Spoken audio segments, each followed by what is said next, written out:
open.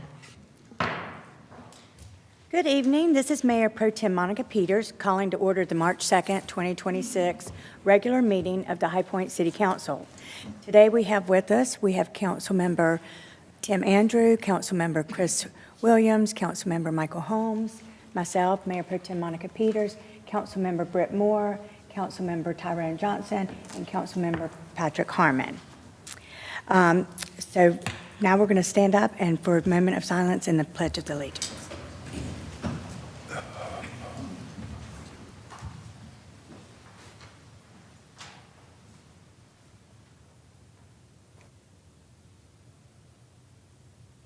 Amen.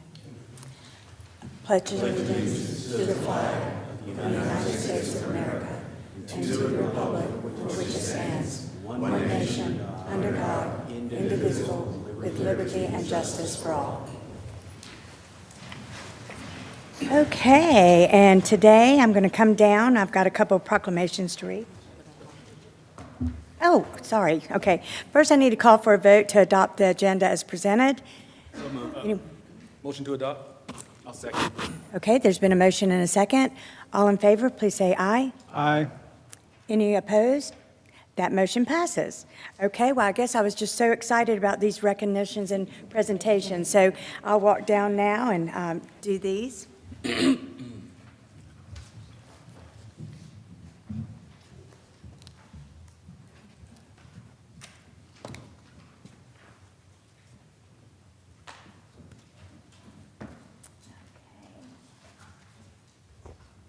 Okay, the first one, and this is Amy McBride. This is for Arbor Day. Whereas trees are a precious natural resource that improve the appearance of our community, increase the value of property, moderate air temperature, lower energy costs, reduce soil erosion and stormwater runoff, and produce life-giving oxygen. And whereas in 1872, J. Sterling Morton proposed to the Nebraska Board of Agriculture that a special day be set aside for the planting of trees. And whereas this special day, known as Arbor Day, is now celebrated throughout the nation and world. And whereas the state of North Carolina has determined that Arbor Day shall be celebrated annually on the first Friday following the 15th of March. And whereas the city of High Point has created an urban forestry program to conserve, protect, and maintain trees in city spaces. Now, therefore, I, on behalf of our mayor, Cyril Jefferson, mayor of High Point, North Carolina, do hereby proclaim March 20th, 2026 as Arbor Day for the city of High Point and call upon all citizens of our city to participate in ceremonies and activities to preserve and enhance our community's urban forests for the benefit of all residents and visitors. So thank you, Amy. And I believe you have a few words for us. Oh, yeah, let's do. Okay. Let's do a picture. Yeah. Oh, yeah. Okay. Sorry. Okay. Very good.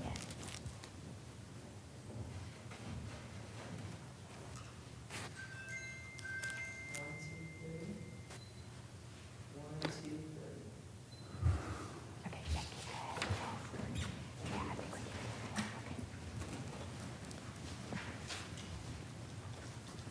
Okay. Good evening, council members. I'm Amy McBride, Senior Planner with the Planning and Development Department, and I'm happy to inform you that High Point has been awarded its 22nd Tree City USA designation. The city earned the recognition by meeting the program's 4 requirements: having a tree board, a public tree ordinance, a community forestry program with annual expenditures of at least $2 per capita, and an Arbor Day observance and proclamation. This recognition means that as a community, we understand that trees play an important and practical role in the beautification of our city, but it also takes responsible stewardship.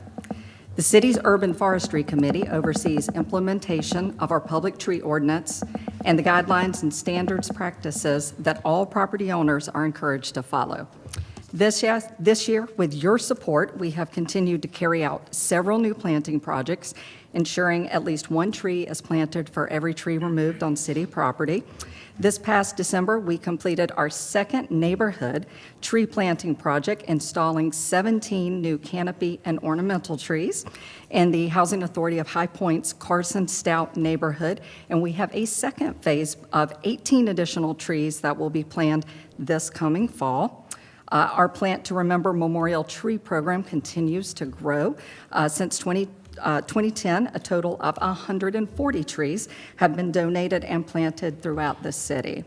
Last year, the city hosted its second annual tree giveaway for residents, and it keeps getting better each year. I'm happy to share our third giveaway is coming up next Saturday, March 14th. In celebration of North Carolina's Arbor Day, city residents will once again have the opportunity to take home a free tree, and we are proud to continue this tradition, and planting trees helps beautify our community, and it's something we can all take pride in together. The Urban Forestry Committee continues to work with our local community groups as well. This includes Keep High Point Beautiful and High Point University on planting projects throughout the city. And as you heard from Mayor Pro Tem Peters, reading of the proclamation, there's many economic benefits to planting trees. They improve the quality of our air, reduce runoff, enhance the beauty of our city for everyone to enjoy. So again, thank you for your continued support of the Urban Forestry Committee's work. Thank you, Amy.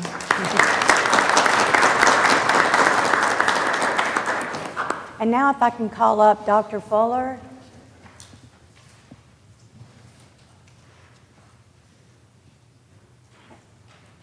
Yay, thank you.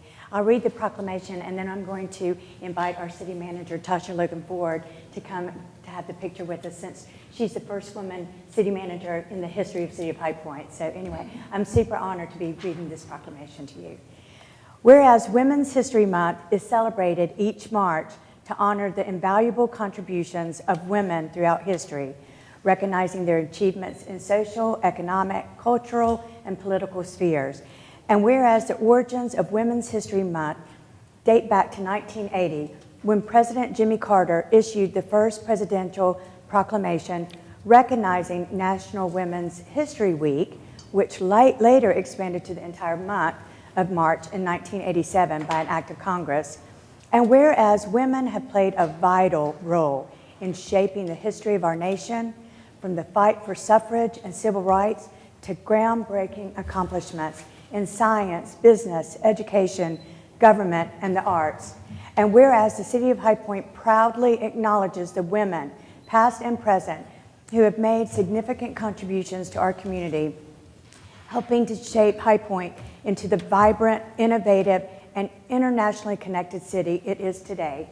And whereas women in High Point have been instrumental in advancing industries, fostering education, advocating for social change, and strengthening the fabric of our community through leadership, service, and perseverance. And whereas the City of High Point reaffirms its commitment to recognizing, uplifting, and supporting women's contributions, striving for continued progress toward equality and inclusion for all. Now therefore, be it resolved that I, on behalf of Cyril Jefferson, Mayor of High Point, North Carolina, do hereby proclaim March 2026 as Women's History Month in High Point, and encourage all residents to celebrate and honor the women who have shaped our history, strengthened our community, and continued to inspire future generations. Okay, come on, yeah. Yes, absolutely, I was so honored to do this.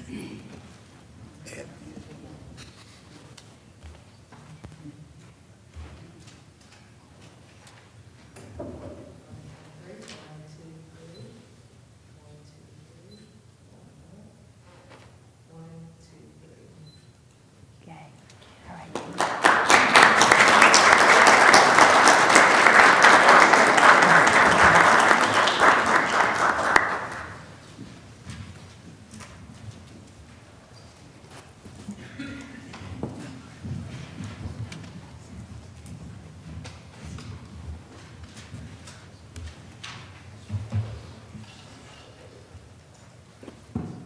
That was such an honor. Okay, now we have our public comment period. Persons who have signed the register to speak shall be taken in the order in which they are listed. Others who wish to speak and have not signed in will be taken after those who have registered. Persons addressing City Council are asked to limit their comments to 3 minutes. Citizens will be asked to come to the podium, state their name and address, and the subject on which they will comment. If a large number of people are present to register concerns about the same subject, we ask that you come together and have one person speak for the group. Okay, so I've got the sign-in sheet right here. So the first name we have is Angie Williams.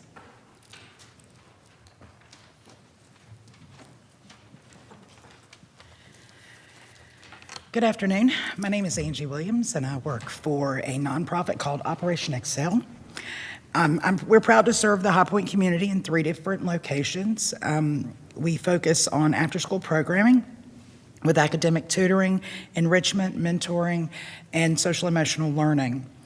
While our doors are open to all families, we're deeply committed to those who are in need. 80% of our students come from marginalized communities and Title I feeder schools.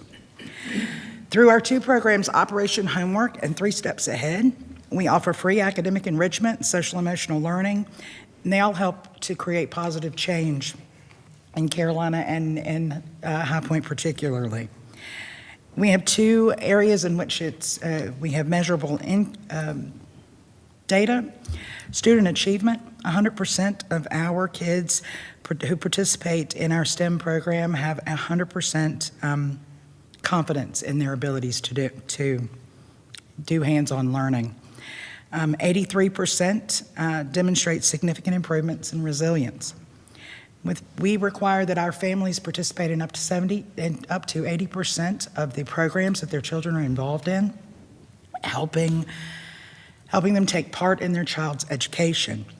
We also have a family engagement specialist that offers wraparound services to support families facing challenges like food insecurity or housing issues. We believe that when children succeed academically and families achieve stability, the entire High Point community benefits. This year, we're excited to celebrate 18 years of impact at our annual Celebration of Excellence Gala on April 11th. You guys have invitations waiting for you. The milestone event honors our students, families, and community partners who make our work possible. We would be honored to have you guys come. All of you guys come. And we are continuously seeking community partners and supporters to sustain these and expand these vital services. I'm happy to discuss it with you at length. Thank you. All right, well, I don't have anyone else signed up, but is there anyone that would like to speak? Okay, come on up. Okay. And then Lewis, I'll recognize you after him. Okay. Yeah, time myself so I don't overspeak. Okay. My name is Drew Patton. I'm here to address City Council directly. Hope I can get some support from you guys. The topic is the recent property tax assessment and a glaring concern. So I'll start.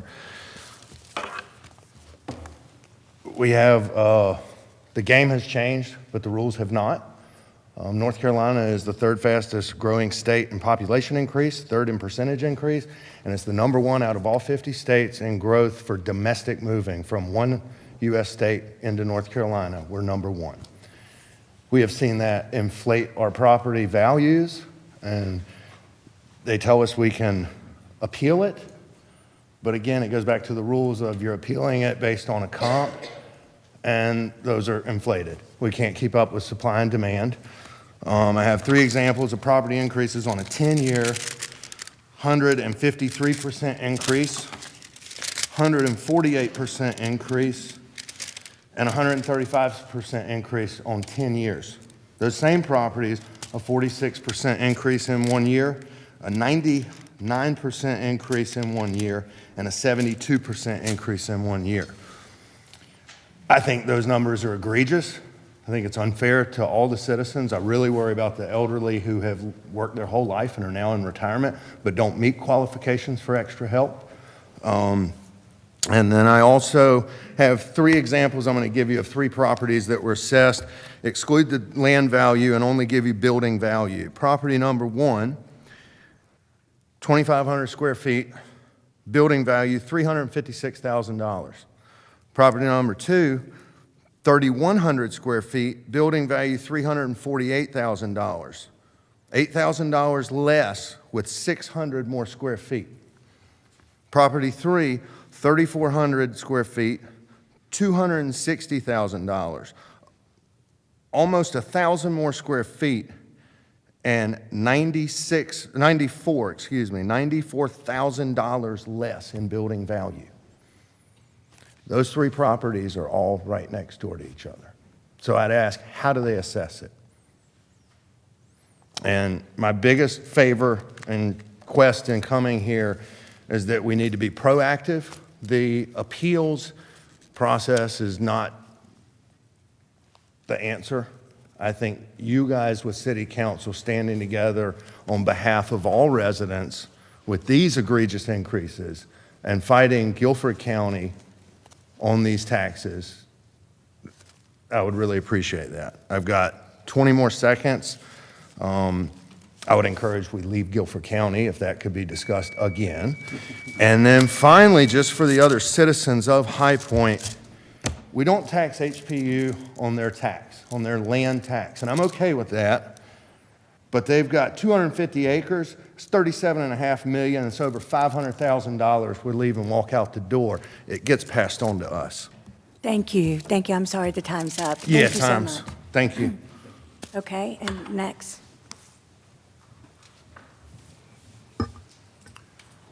Good afternoon, City Council, City Manager, and all those that are here. My name is Louis Thibodeau. I reside at 1242 Kensington Drive, High Point. I agree with what he says. I've got a house right down the street from me, 1,000 square feet less. My house was, I think it was 323, and the gentleman that owns the house says, "Oh, well, I pay 248." 248. So, yeah, there's some things that need to be looked at on that, but I'm not here just for that. You can read up. I had an article in this weekend's paper, but I wanted to read something to you. It was my reading for this morning, A Different Nature. If anyone is in Christ, he is a new creature. The old things passed away. Behold, new things have come. 2 Corinthians 5:17 is where it can be found. And I think that answers all the questions that every one of us deals with every day. Who am I going to follow? What I want to do or what God leads me to be doing? And I think that'll answer all these questions. And I know City Council, you're dealing with a lot of things, a lot of money things, big money things. You know, just this weekend about the dam, $70 million. Who knows what else you've got that you're looking at. But if Christ is in your hearts and he is leading you, I have faith that God will give you the right wisdom to do the right thing for not just some citizens, but for all of us. Let me pray. Heavenly Father, I come to you right now, laying this at your feet, dear God. I trust in you, and dear God, I thank you that we have your son Jesus. Dear God, help us to always lean on your understanding and your wisdom, not as we will, but as you will, because you are God and I am not. Amen. Amen. Thank you. Okay, is there anybody else that would like to speak? Okay, go ahead.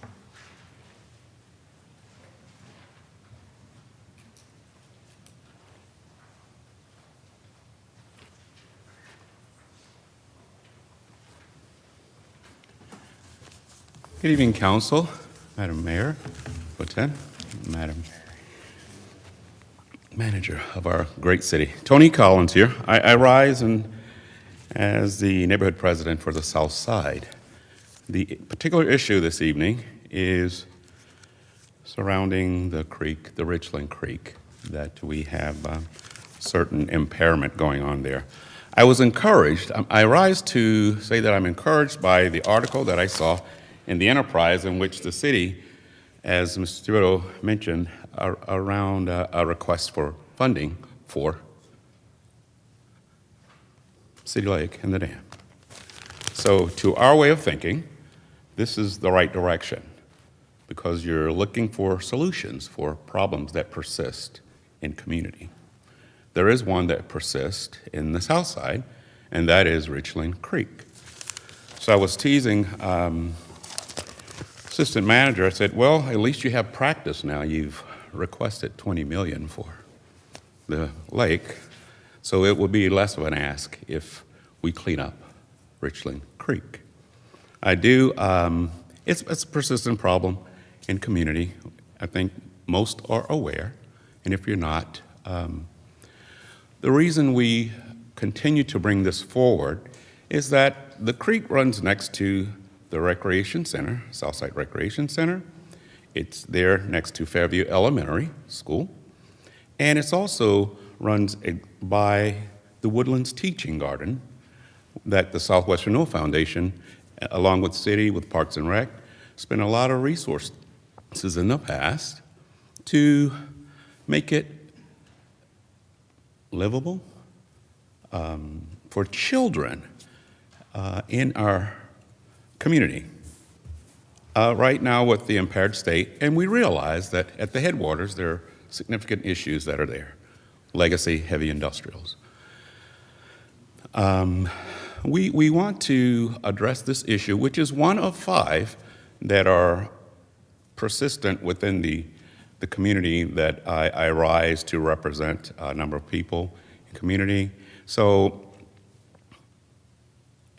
maybe there's something we can do since the state has the significant resources available, and now that the city is reaching for resources, maybe this is something, I don't have the numbers here, I do have a developer here who's willing to work with us, you know, because there's a lot of energy and effort in the Southwest with the overlay district, also with the South Main Street. The built environment, yes, but what about the people who are going to inhabit those places, right? And this stream is very important to us. So thank you for listening. We're just seeking solutions. That's why we're here. So thank you for your time. Thank you, thank you. Is there anybody else that wants to speak, or I'll close the public comment? No? Okay, then I will close the public comment. And now we'll go to the consent agenda items. I call for a vote to approve the consent agenda. Okay. There's been okay, sorry. All right, so moved by Councilman Andrew, seconded by, sorry, okay. I know. Okay. Okay. All right. All right, so there's been a motion and a second. All those in approval, say aye. Aye. Any against? All right. All right, so we'll go to general business agenda. We have an item 2026-35. This is a public hearing regarding street abandonment, case 26-01.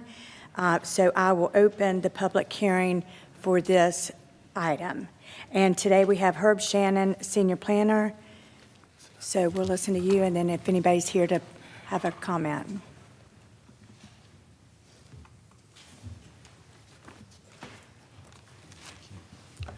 Yes, Herb Shannon, Senior Planner with the Planning and Development Department. And this is a request for street abandonment submitted by Waste Industries High Point Landfill. This is a request to abandon approximately 2,570-foot-long right-of-way that runs across their property in the southeastern portion of the city. This site runs along the southern portion of the construction demolition debris landfill that Waste Industry runs in this area. This right-of-way was established in 2003 with a recording of their exclusion map that gave them final approval for this construction and demolition debris landfill. This is what we call a paper street, It only exists on paper. There are no improvements associated with this 64-foot wide right-of-way. This was established based upon a study in the late 1990s that noted that some form of east-west road connection in this southeastern portion of the city would assist the motoring public. However, with the recent opening of the realigned Kersey Valley Road that was opened in early 2025, an east-west connection has been provided in this area, and thus this proposed extension of Cachette Road is no longer needed.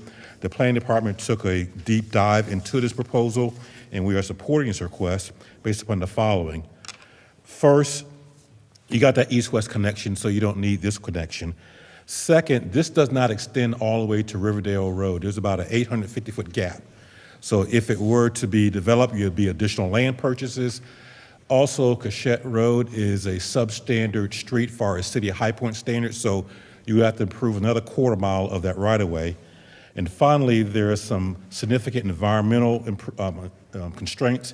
This is a topo map of this area. If you're not familiar with reading topo maps where the lines are closer, the land is much steeper, whereas further away is flatter.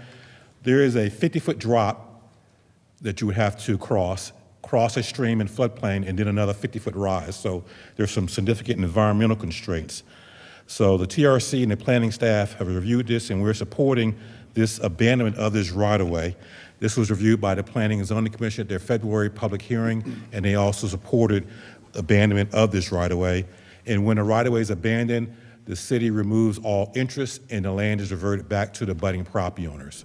In this situation, no abutting property owner is going to be denied access to their property, and staff is supportive of this request. And I'm available to answer any questions you have at this time. Does anybody have any questions? So does Waste Industries want to abandon this because they want to do some things with their property that this is preventing, with it actually being the paper road? They desire to do some soil removal in the southern portion of their property that will be used to cap the landfill once it reaches capacity. The soil removal will be in this area of the right-of-way, so they approached the planning department about could they seek an application to abandon the right-of-way, and after meeting with them and looking at the issues dealing with this site, the city or planning department has determined there's no interest in doing that road expansion. That soil removal will not be taken off site. It's just once they reach their capacity, this caps the landfill and it gets seeded. Okay, all right, thank you. Sir, you stated that all the abutting landowners would not be denied access to this area of land. Does that mean they all have equivalent access or ownership of that land, or is there some type of distribution that has to be worked out if one of the owners moves forward with any type of development of this particular area? All abutting and adjacent property owners have access to an existing improved right-of-way. So removal of this as a right-of-way does not in any way impact their ability to access their property. Okay, any other questions? Is the applicant here, and would they like to speak? Okay. You don't, okay, all right. Okay. Is there anyone, there's no one signed up, so is there anyone that would like to speak for or against this item? Okay, seeing none, I'm going to close the public hearing. And then I would like to make a motion to approve agenda item 2026-35. Second. Okay, there's a motion and a second by Councilmember Williams. All in favor say aye. Aye. Any opposed? All right, that motion passes. All right, we'll go to our next general business agenda item, 2026-51. And this is receipt and presentation of the FY 2024-2025 audit report. And we have Bobby Fitzjohn, Financial Services Director, will introduce the auditor. Good afternoon, Madam Mayor Pro Tem and members of the City Council. Happy to announce the fiscal 24-25 audit is complete as of February 12th. It was submitted on time to the Local Government Commission. I want to thank the Finance Department staff. Our accounting manager, Jamie Jones, is in the audience. And I also want to thank the many members of the city staff and many other departments that answered auditor questions, and helped us get this document ready. You all have been presented with a copy of the document. You had my summary earlier in the special meeting. Now we will have our audit partner from Cherry Beckert, just provide an overview of the audit and be here to answer any questions. At the conclusion of that, staff recommends that you all acknowledge receipt of the audit. Thank you.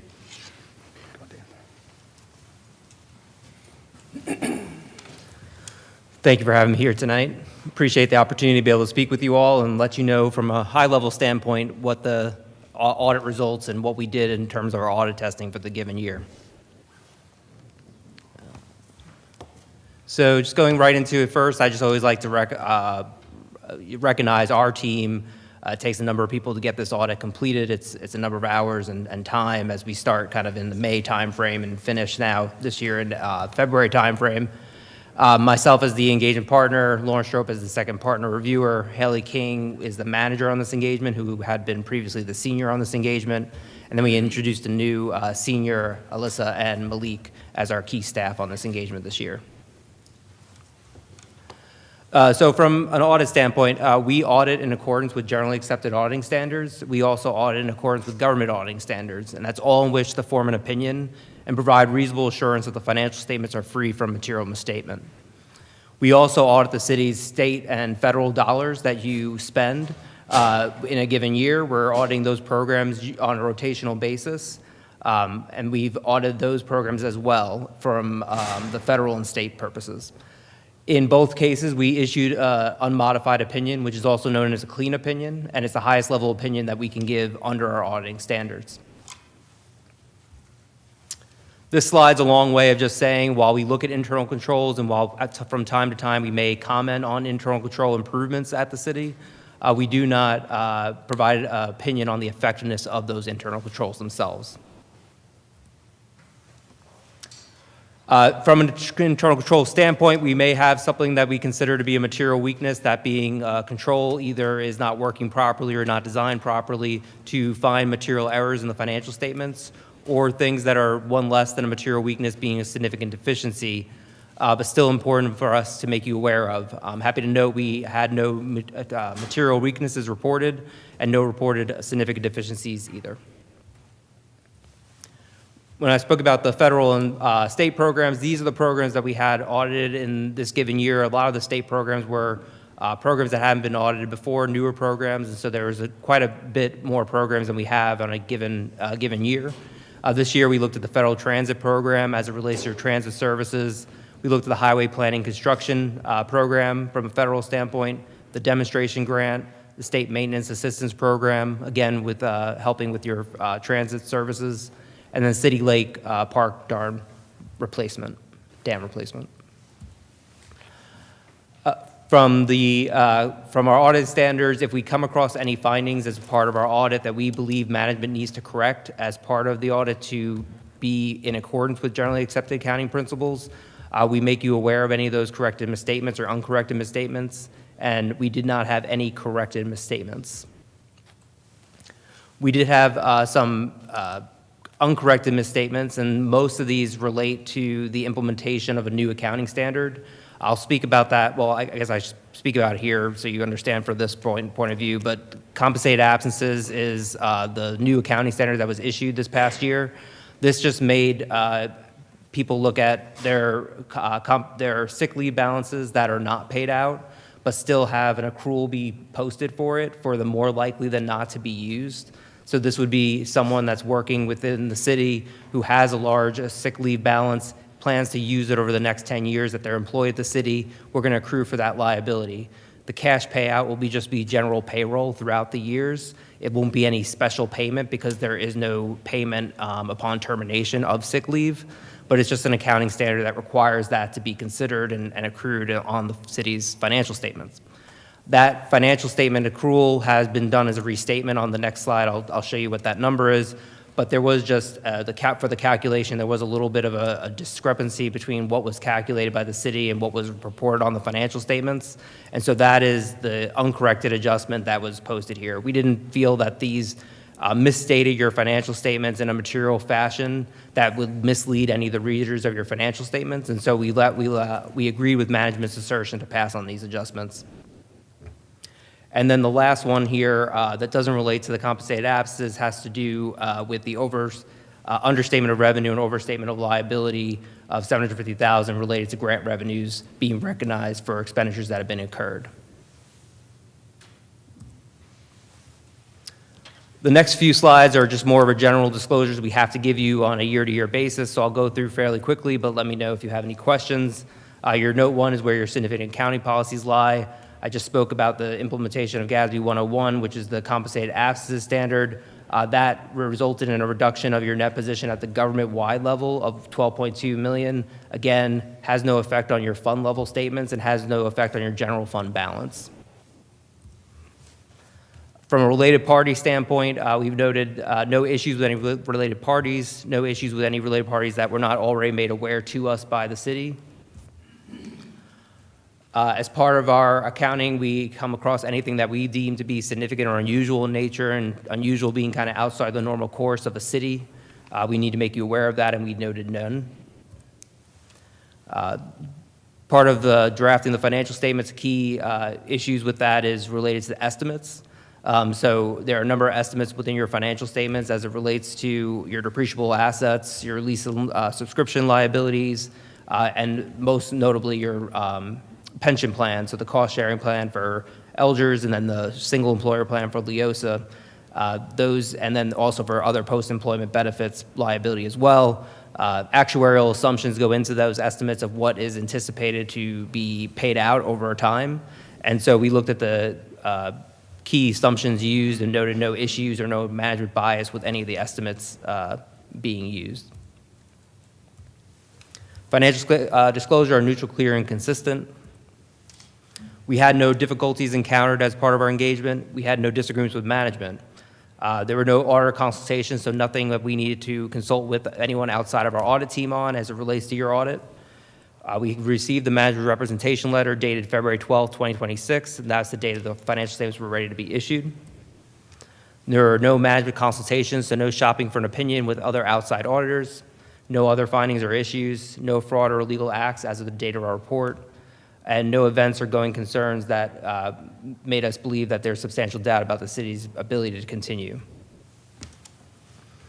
From a non-attest, so attest being audit services, so these would be non-audit services, we did help with the implementation of the compensated absences, aggregating the data together for management to make determination of what the liability should be.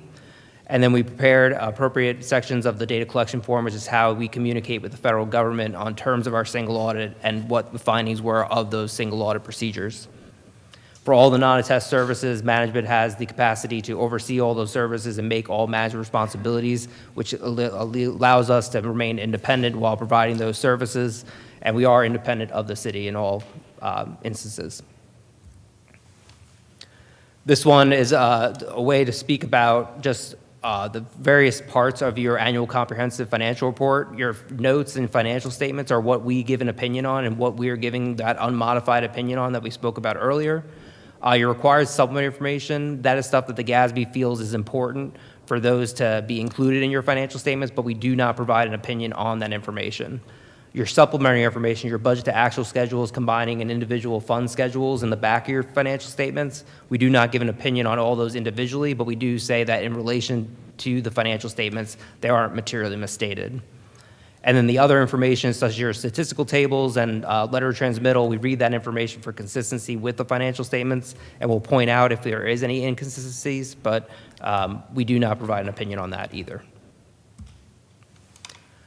This is a list of the GASBs that will be applicable to the city in the coming years. The most notably, GASB 103 will just change a little bit how the management discussion analysis reads the order of the financial statements.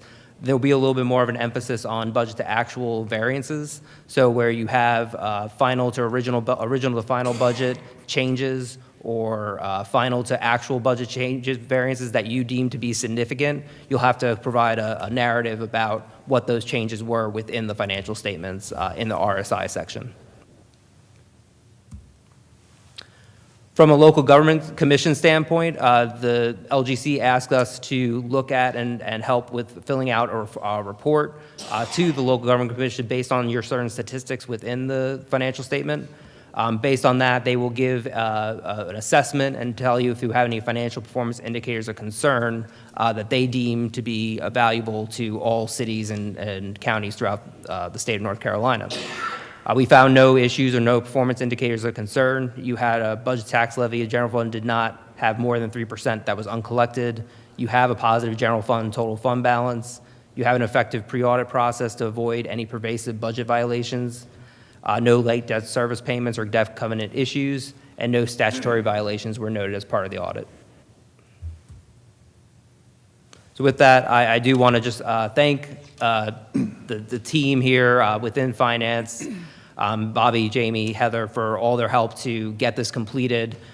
You were not just going through an audit process, you were going through implementation of a new system at the same time. And so that takes a lot of effort to do at the same time. And so I really do appreciate their efforts to keep us in communication and make sure the audit progressed and make sure we can get this out to you in time. So appreciate that. And if anyone has any questions.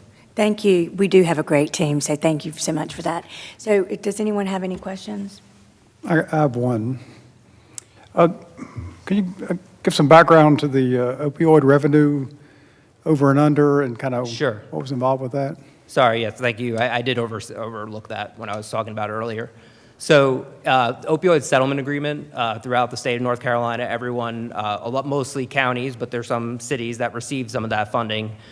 In the past, that was decided to be a non-exchange transaction. So a non-exchange transaction would be one where it's like a grant type situation where you're getting money, but there's nothing coming in return. The city had seen it that way. That's how actually all counties and cities in North Carolina had seen it as, and that's how the accounting had been done.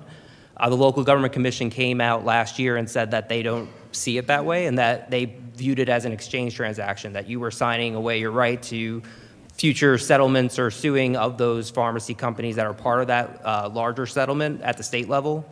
And for that exchange, you should be reporting that revenue right now. So what that change was basically to record all that revenue up front. For you all, it did not create a material change, so it was just flown through the current year rather than doing a restatement. But it still needed to be a past adjustment that technically it should have been always this way in the past, and has now been changed. Thank you. That's very helpful. Thank you. Any other questions or comments? Okay. Seeing none, I am going to make a motion to acknowledge the receipt of the City of High Point Annual Comprehensive Financial Report for the fiscal year ended June 30th, 2025. Second. Okay, there's a motion and a second. All in favor, say aye. Aye. Any opposed? Okay, that motion passes. Thank you. So that's it for the agenda. Does anybody on council have any announcements? Just, and I may be wrong about this. I think it was Plato that said that the price of apathy towards public affairs is to be ruled by evil men. His words, not mine. Mine's are nicer. Go vote. Please vote tomorrow if you hadn't already in the current, and then remember to vote again in the general election at the end of the year. Thank you. Yeah, absolutely. Remember to vote. Any other announcements? Well, I will say the second meeting in March is not the third Monday, it's the fourth because of the trip to DC. Is that right? It is. Yes, It's March okay. 20. Make sure. 2026 will be the next meeting Right. because of the council Right. conference. So don't come here on the third Monday, you'll be by yourself. So. Yeah, so the next meeting is March 23rd. Thank you, Dr. Harmon. I have an announcement. So the Southwest Renewal Foundation has a couple of world-renowned planners coming to town. One's going to do a presentation this Thursday morning at the Prosperity, Livability, and Safety meeting, if anybody wants to come. The project has been planned South Main, so if you want to come and hear about that. Then also at the Southside Rec Center at 5 o'clock on Thursday, Urban 3 and Dover Coal are going to be there for a presentation, and then you can meet them and talk to them. So please come out and be part of that. Anything else? Okay, well, if that's it, then this meeting is adjourned.